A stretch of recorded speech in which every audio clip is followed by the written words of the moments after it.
So Warner Brothers have just released the first in their three-part movie series of the adaptation of the famous Batman story from the comic books, Batman Nightfall. Batman Nightfall Part 1, Nightfall, Part 2 is Night Quest, Part 3 is Night's End. But yeah, the whole thing is called the Nightfall saga back in the comic books. So this is a comic book story from the 90s, massive event. Back when they did the whole Death of Superman series, they also did this breaking of the Bat event, in which, you know, the world was introduced to this character of Bane. It was introduced to the character of Azrael.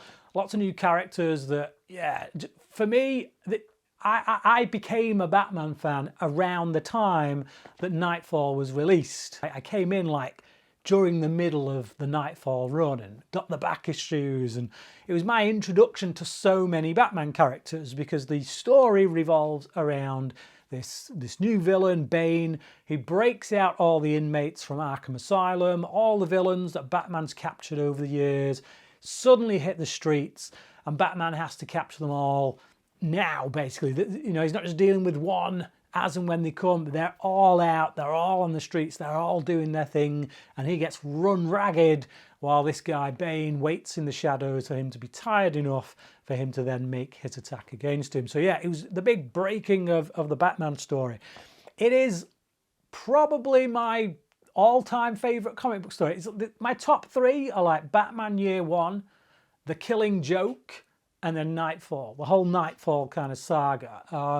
One of my favorite comic book characters of all time is Azrael. I'm a huge Azrael fan, a Christian comic book character. I'll use that term loosely. You know, there's a lot of Christian connections with it, particularly more recent years. Those connections have been beefed up a bit. So yeah, for me, a character that I really latch onto. So I really got excited when I found out they were doing a film. Not just a film, but a whole trilogy of films adapting this story. I gotta say, I watched this yesterday, got it on digital download. It's not out on Blu-ray yet. They're releasing them like a week beforehand or 2 weeks beforehand on digital. Obviously a sales gimmick to try and get people downloading the movies, buying digital more. Whatever, fine. I really wanted to see this, so I wasn't going to hang about for the Blu-ray. I bought it. I've watched it. I watched it twice, in fact, yesterday. Now, I'll just tell you a little bit about my experience watching it. The first time around, I was quite conflicted. I still recognised it was a very good film on my first viewing, but there was quite a few bits of upset for me as such a huge fan, and as someone who's read this story so many times. I also have the BBC radio play version that they did of this back in the 90s, which if you haven't heard, if you've not listened to, I strongly recommend you getting that. I would say it's beyond faithful. It's almost like a word-for-word adaptation, but just in radio form, and just so well produced. Now, because of that, I do have a lot of voices from cast in my head, you know, as to what Batman sounds like, what Joker sounds like, what Bane sounds like, what Azrael sounds like, because of that radio play. And knowing how faithfully they adapted it in that radio play as well, which was like 3 hours, I kind of thought, well, if you could do that, if you could take that radio play and literally just almost essentially animate it, but take out the dialogue that's kind of expositionary for the viewer, because obviously it's radio, it's not visual, you can't see what's happening, then that would be perfect. It would be a perfect adaptation. Now, that's kind of not what we get here. So part of me is disappointed, because I'm like, I recognise how faithful it could be done. This isn't 100% faithfulness. I would say it's 80%. And actually, you know what? I'm okay with that. After watching it a second time, a lot of the things I was a little bit disappointed by, I'm not quite as disappointed by anymore. On the second viewing, I know what I was getting, so I was able to analyse it on its own terms, come to it on its own terms. And, you know, that extra 20% where they've gone their own way, or they've cut things out for the sake of their timing or whatever, I'm kind of okay with it. Still not perfect. There's a couple of niggles. Now, whether those niggles get ironed out in part 2 and 3, I don't know. I will leave that for now, because, you know, if it does, if the whole thing watched together is a really cohesive whole, then I'll be happy with that. But for the sake of this review, as far as a negative goes, I would say that Azrael gets a little bit shortchanged. And again, that could be me being a bit of a fanboy when it comes to Azrael. I know Azrael's history. I know what he's talking about when he mentions the Order of Saint Dumas. I know what they're talking about when they mention conditioning, the system. Watching this, I had the distinct kind of vibe that, okay, without knowing those things, without being the fan that I am, to the degree that I am, would a fresh viewer who isn't that well versed in Batman really get that? Would they fully comprehend what's going on with this Azrael character, or would they be a bit? I feel like there's holes here. I feel like there's holes. Obviously, I'm so close to the material that I can't really make that distinction. I know what's going on with Azrael. I mean, I made this distinction with Harry Potter before. You know, I had a few debates with Harry Potter fans when I've reviewed the movies. You know, for me, my favourite Harry Potter movie is Order of the Phoenix. A lot of the fans of the books really don't like that film because they say it cuts too much out of the books. It's not as faithful in the way that, like, the first film is to the book. And for me, I'm like, I don't care. A film is a film, and a book is a book. And if you give me a piece of information where I have to rely on my knowledge of the book in order to truly get what's going on, like if somebody says to me, yeah, well, but it wasn't like that in the book, so that's why they've said that. Well, I don't care. I've not read the book. So they shouldn't say something like that or do something like that unless it's going to be explained or understandable for someone who hasn't read the book. So I'm very much of that mindset that the book is the book, the film is the film. So for me, trying to have that sense of objectivity and apply it to this, I think I would struggle a bit with the Azrael character as he's portrayed here, just in terms of truly getting to know who this guy is. A lot of the backstory, a lot of the mythology around him, I think is just really light dusting in here. So you're kind of left asking a lot of questions, I think. If you're not someone who is familiar with the story, if you've never read the comic book story of Nightfall, you're not that familiar with Azrael as a character, I'd be interested to know your thoughts. Do let me know down in the comments, just in terms of, did you really get what was going on with him? Did you feel like he needed fleshing out a bit more? For me, I just think five more minutes in which he gives a bit of his backstory, a bit of his history, a bit of a flashback, the way they do with Bane, I think that would have really helped. Beyond that, everything else is pretty much really well handled. Bane in particular, very well handled. I will say the animation style, I'm kind of a little on the fence with. I like it. It's good. It tells the story well. It's quite atmospheric. It does, however, kind of model itself a little bit around the Kelly Jones art. If you looked at all the covers, so back when they did the Nightfall storyline, artist Kelly Jones did all the cover art. And I think they're aping that, particularly with the design of Batman, how he has the bits on the corners of his shoulders, the way that Bane is represented once he hits the Venom. I would say that when he's not on the Venom, they go a little bit more Graham Nolan-esque. I'd have preferred them to stick with a more Graham Nolan kind of visual aesthetic, or Mike Manley kind of visual aesthetic. But I get the calls to Kelly Jones because those covers were a very prominent kind of aspect of, well, particularly of the way in which the Nightfall saga was promoted. Bane, as I say, covered really well. They do a really good job of his history. Now, they cut some stuff out here. Again, I think that's for time constraints, although I don't think it's out of the question. As I say, if you listen to the radio, the BBC radio audio drama that they did, I don't think it's out of the question to go completely faithful to what they did in the comics and still make it work. But for whatever reason, they chose to do it this way, and that way is to get rid of characters like Bird, Zombie, Trog. They were Bane's henchmen, essentially. He had this like core group of henchmen that were like his inner circle, and they've got rid of them. And Bane works entirely alone in this. Now, to some degree, you could argue, well, that makes him more threatening, I guess. The fact that he is just this lone wolf and he does it all by himself. But I always liked that vibe. Just the fact that he did have these guys that did help him out in prison when he was a kid. Whereas here they've gone full on beast mode. They're turning Bane into an absolute beast, even as a child. Whereas one of the aspects of the character that they explored in the comic books was this fact that he is always, part of the big thing with Bane is he is this child. He is this guy who had his childhood taken from him, and inside there is this inner child that is still kind of hankering for his mum, hankering for the teddy bear that he had when, you know, his only vice that he had in prison. So all that's done away with in order to just really zero in on the fact that, no, this Bane, he's an animal. He's an absolute beast. He's driven by one single purpose, and that is to conquer, to make himself king of Gotham, and to completely bring down the Batman. I do like the changes that they make here in terms of how he gets switched on to Gotham.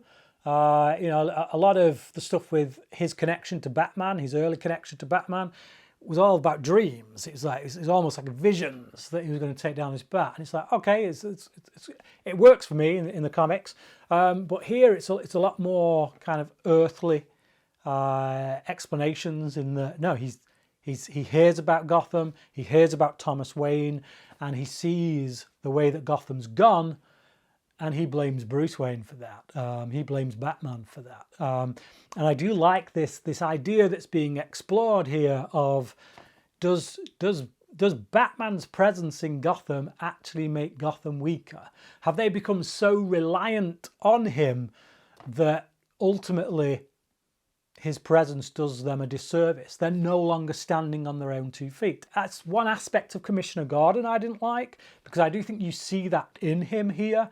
His reliance on Batman. You know, there's an exchange between him and Montoya, Detective Montoya, where, you know, almost to prove Bane's point, I think that Jim Gordon does come off as a little bit weak here in his over-reliance on Batman. You know, and it's a valid point. It's a valid point that I think, you know, you can look at the comic books and say, yeah, maybe. Something I was a little disappointed by in my first viewing, but kind of got over in my second viewing, was just the fact that they kind of raced through a lot of the, you know, like in the original Nightfall story, like you'd have a whole issue devoted to a different villain that Batman was hunting down and trying to get back to Arkham. A lot of them are missed out here. They put ones in that aren't in the comic book version, but they're literally like for a 10-15 second clip. We have this like montage sequence in which Batman's kind of racing through and capturing all those different villains. So all that bit kind of does feel a bit rushed. So we don't get the full scope there of just how this is slowly wearing Bruce down, slowly wearing Batman down. Instead, it's kind of just put into this, you know, we go from them being released, he takes out a couple, and then boom, we race through in a montage, and all of a sudden it's like, yeah, he's just done, he's drained. And again, I understand that's a time constraints thing. As I say, in my second viewing, that didn't really bother me as much. We still do get a few of the classic moments, particularly Zsasz. Victor Zsasz was a big one for me. Nightfall was my introduction to that character. You know, we get Mad Hatter, whose portrayal here by Jason Fleming I'm not that keen on, I will say. The laugh, the cackling, it feels a little bit too much like Joker. I feel like Mad Hatter should be a little bit more subdued. Other than that, though, the rest of the voice cast is pretty on point. I do like Anson Mount as Batman. No one's ever going to replace Kevin Conroy, let's face it. You know, when you come to animation, when you come to voice work, that's the elephant in the room. Everyone's always going to go and mention that, so fine, I'll mention it. Yes, I'll acknowledge no one's ever going to replace Kevin Conroy. But now we've put a pin in that, and we can't do anything about that because we don't have the man anymore. Rest in peace. Anson Mount is a really great addition. Michael Mando as Bane is unrecognizable. I mean, obviously, like, just in terms of voice, like disguising his voice, like, or just doing something with his voice that I don't recognize. Yeah, unrecognizable. Obviously, I know him as Scorpion, particularly in the recent Spider-Man movie, Brand New Day. I know he was in Homecoming as well. But yeah, just vocally what he's doing here, I wouldn't have known that was the same actor until I read it in the credits. But yeah, it's just the moment, the classic moment in the cave when Bane breaks the bat. You know, there's this dialogue that they've cribbed straight from the comic book there, that I was kind of like, when they get to that, is it going to sound a bit hokey? Is it going to be a bit, oh, that didn't kind of come off as well as it does when you're reading it on the page, does it? But it does. He does something with his voice there, where when he's screaming in Batman's face, again, beast mode, and this guy is truly terrifying. Pablo Schreiber as Azrael / John Paul Valley. I like him here. I think he does a good job. I will say there is maybe a lack of the young innocence that I would expect from the John Paul Valley voice. Although again, I have to freely admit that comes from the fact that the BBC audio drama version of it has been embedded in my brain for so long. What Kerry Shale did in that, in terms of just adding that young innocence to John Paul when he's not in Azrael mode. I think Schreiber he's got a great Azrael voice, but when he switches to John Paul, I just could have done with a little bit more innocence, I feel. But other than that, still great voice work. Tim Drake Robin in this is great. This is the Tim Drake that I want to see on screen, and they put him on screen. I will say, and again, this comes down to a lot of the changes they've made for time constraints. There is a sequence between Robin and Bane, which in the comic books also had Killer Croc involved, whereas here it doesn't. And I think that what that did in the comic books is it really showed us that Robin was out of his depth, that he was holding on by a thread, and it was only by virtue of the fact that these other two beasts are going at each other that he's able to kind of get out of the situation. Whereas here, it almost diminishes some of the threat of Bane by just having Robin go up against him alone. Again, it's not a big deal. It's just the difference between, again, having a story that's been lodged in my head for so long, seeing that difference and going, does that work as well?